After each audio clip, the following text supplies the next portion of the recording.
सीताराम सीताराम सीताराम जय सीताराम। श्रीमते मलूकदासाय नमः। सीतानाथ समारंभाम् श्रीरामानंदार्य मध्यमाम् अस्मदाचार्य पर्यन्ताम् वंदे गुरु परंपराम्। रामाय रामभद्राय रामचंद्राय वेधसे रघुनाथाय नाथाय सीताया पतये नमः। अतुलित बलधामं स्वर्णशैलाभदेहम् दनुजवन कृशानं ज्ञानिनामग्रगण्यं सकल गुण निधानं वानराणामधीशं रघुपति प्रिय भक्तं वातजातं नमामि। श्री राम जय राम जय जय राम। श्री राम जय राम जय जय राम। जय रघुनंदन जय सिया राम। जय रघुनंदन जय सिया राम। जानकी वल्लभ सीताराम। जानकी वल्लभ सीताराम। कमला विमला मिथिला धाम श्री वृंदावन बिहारी लाल की जय। श्री सीताराम विवाह महोत्सव अत्यंत सन्निकट है और काशी में भगवती जानकी का एक बड़ा विशिष्ट मंदिर है जो आप लोग सब जानते हैं लेकिन नहीं जानते। इस काशी में भगवती जानकी जिनको हाथ जोड़े हुए कौन खड़े हैं? श्री हनुमान जी महाराज और रघुनाथ जी। उनका नाम है संकटा माता, वो भगवती जानकी है। संकटा महारानी सीता जी साक्षात। जब ये अद्भुत रामायण में संकटा माता जी का चरित्र है, काशी खंड में नहीं है। जब भगवान श्री राम ने रावण को मार दिया तो उन्होंने कहा अब तो दसमुख रावण मारा गया, तो जानकी जी हंसने लगी। सीता जी को हंसते देख करके ऋषियों ने कहा कि जानकी जी ऐसे हंस नहीं सकती हैं। बहुत महत्वपूर्ण प्रसंग है। जानकी जी ऐसे हंस नहीं सकती हैं, बात क्या है? तब कहा कि दशमुख रावण तो मारा गया किंतु सहस्त्रमुख रावण जीवित है, तो उसको कौन मारेगा? वही जानकी जी ने संकटा रूप में उस रावण का वध किया। तो इसका मतलब सीता जी साक्षात संकटा माता है। वो भगवती दुर्गा नहीं है, वो जानकी जी हैं। लोग दुर्गा के रूप में पूजते भले हैं लेकिन वो रामानंद संप्रदाय की अधिष्ठात्री हैं। ऐसे भगवती जानकी को हम प्रणाम करते हैं। उनके विवाहोत्सव का समय अत्यंत सन्निकट है, इसलिए जिन्होंने भगवती संकटा का दर्शन किया उन्होंने साक्षात जानकी माता का दर्शन किया। आप जब वहां दर्शन करेंगे,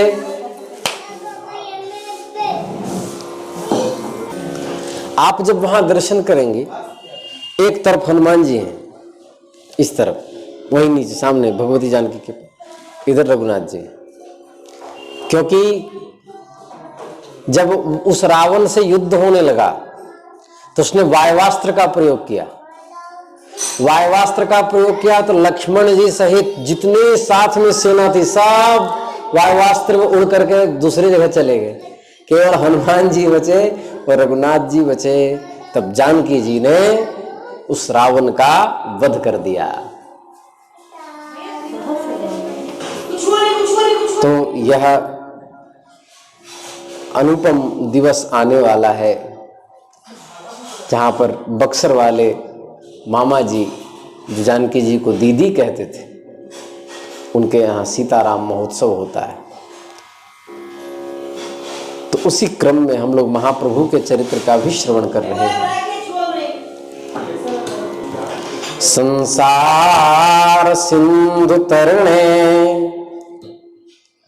हृदयं यदि स्यात् संकीर्तनामृत रसे रमते मनश्चेत् प्रेमाम्बुधौ विहरणे यदि चित्तवृत्तिश्चैतन्य चंद्र चरणं शरणं प्रयातु।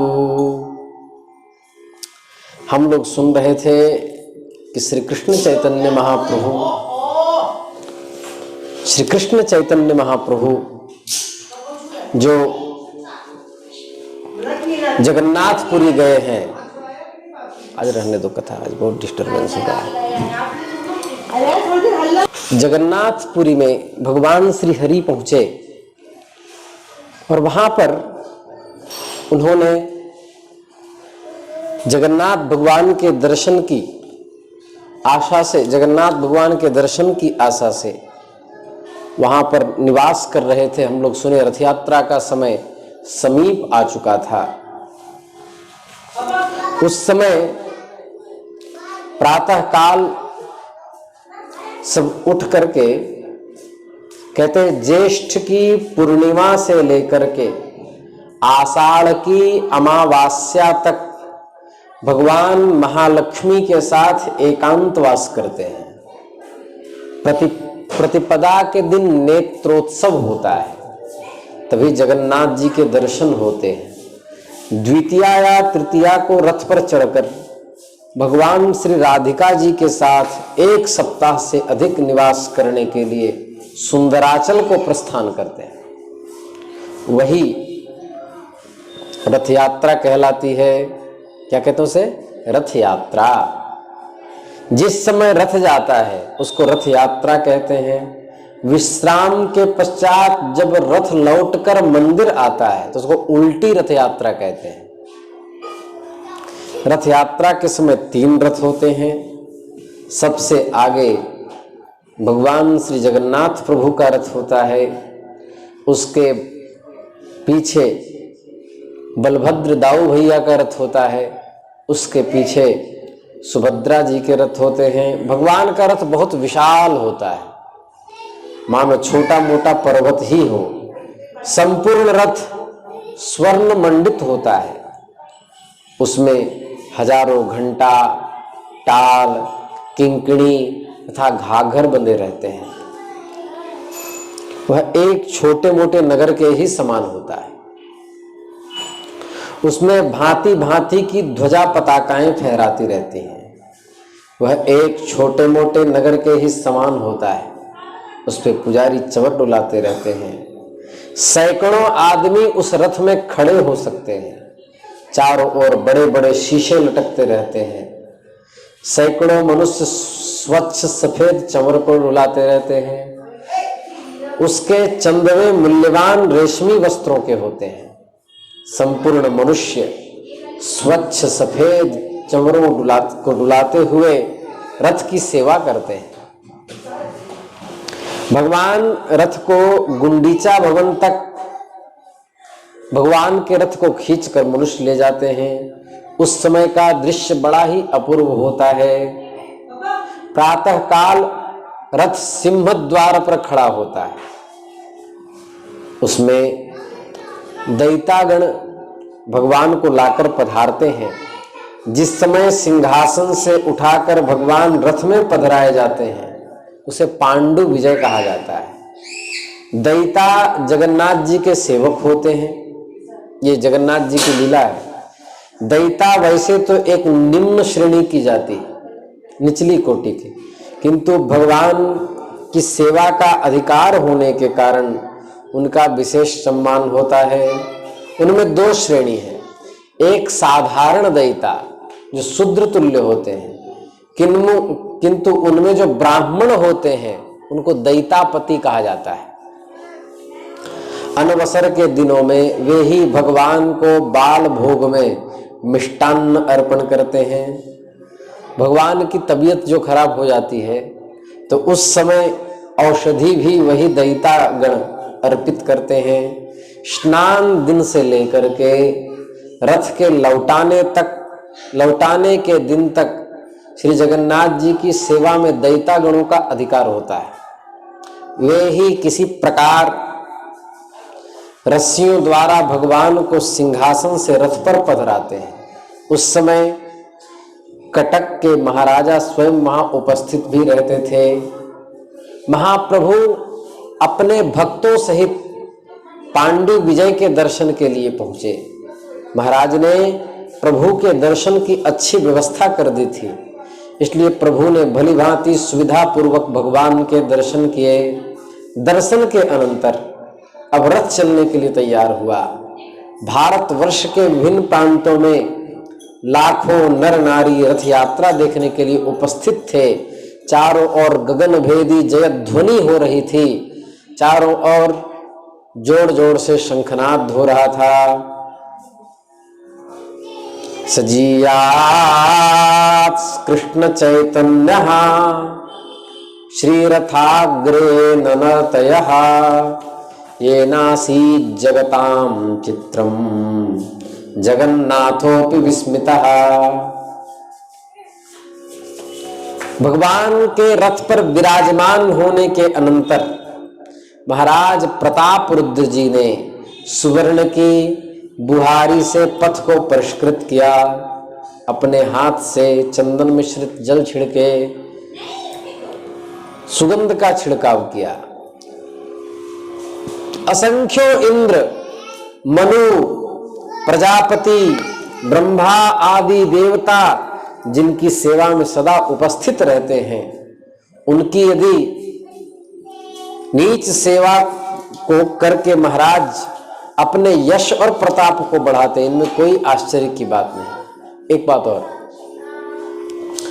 श्री जगतगुरु यति चक्र चूड़ामणि श्री रामानुजाचार्य भगवान जब पुरी पहुंचे तो पुरी जाने के बाद उन्होंने ये सब दृश्य देखा कि दैतागण भी भगवान की सेवा में जा रहे हैं। जो निम्न श्रेणी में आने वाले मनुष्य हैं वो भी भगवान की सेवा में जा रहे हैं। उनको अच्छा नहीं लगा। उनको लगा कि जिसका शौचाचार पवित्र नहीं, जिसकी रहनी पवित्र नहीं, वो साक्षात भगवान की सेवा कैसे कर सकता है। तो वो आचार्य थे, 1000 ब्राह्मणों को नियुक्त कर दिया भगवान की सेवा में और इन सब की को सेवा से हटा दिया। सेवा से जब हटा दिया तो रात्रि में भगवान रो रहे थे। ठाकुर जी दुखी थे। उन्होंने कहा, आचार्य रामानुज, ये आपने ठीक नहीं किया। हमारे सेवक हमारे मंदिर के पीछे कुहक कुहक करके रो रहे हैं। तो बोले, भगवान मैं आचार्य हूँ, वेद विरुद्ध कर्म नहीं होने दूंगा। ब्राह्मण जो त्रिकाल संध्याध्यायी है वही आपकी सेवा कर सकता है, हम तो इसमें टस से मस नहीं होने वाले। ये गलत है। जिसको भगवत सेवा का अधिकार है, तो भगवान ने कहा कि मैंने जगन्नाथपुरी को इन नियमों से अलग करके रखा है। और जगह तो पूरे नियम लागू होते हैं, यहाँ तो मैं अधम से अधम लोगों के लिए भी सहजता से सुलभ हो जाऊं, इसलिए मैं यहाँ उपस्थित हूँ, ऐसा कहा। लेकिन आचार्य रामानुज इस बात को नहीं माने और उन्होंने 1000 पुजारियों को नियुक्त तो कर दिया और जगन्नाथ भगवान के संपूर्ण जो दैतागण आदि पुजारी जितने थे सबको हटा दिया। तो इससे हुआ क्या, भगवान को तकलीफ हो गई। उसके बाद गरुड़ जी को रात्रि में आदेश किया कि गरुड़ जी ऐसे तो होगा नहीं, मेरे सेवक मेरे तक नहीं पहुंच पा रहे हैं, मुझे मन नहीं लग रहा है। बस ऐसा कह करके और उन्होंने कहा गरुड़ जी आप सोते सोते सबको यहाँ से उठा के ले जा। 1000 पुजारी समेत भगवत्पाद श्री रामानुजाचार्य जी को भी पंख पर उठा करके और गरुड़ जी सीधा यादवाद्रिवन तमिलनाडु में छोड़ाए। जब रात्रि में जब सुबह निद्रा खुली तो समझ गए तो भगवान की लीला है। तो आचार्य रामानुज के नेत्रों में अश्रु थे कि आहा भगवान अपने भक्तों से कितना प्रेम करते हैं, उसके लिए उन्होंने हमको वहां से हटा दिया। तो ये हैं जगन्नाथ जी ठाकुर भले विराजो रे उड़ीसा जगन्नाथ में हो, ठाकुर भले विराजो रे उड़ीसा जगन्नाथ में हो। उड़िया मांगे खिचड़ी बंगाली मांगे भात, संत जनन तेरे दर्शन मांगे और महाप्रसाद ठाकुर भले विराजो रे उड़ीसा जगन्नाथ में हो। आज की कथा हम यहीं तक करेंगे। श्री वृंदावन बिहारी लाल की जय। नमः पार्वती पतये हर हर महादेव।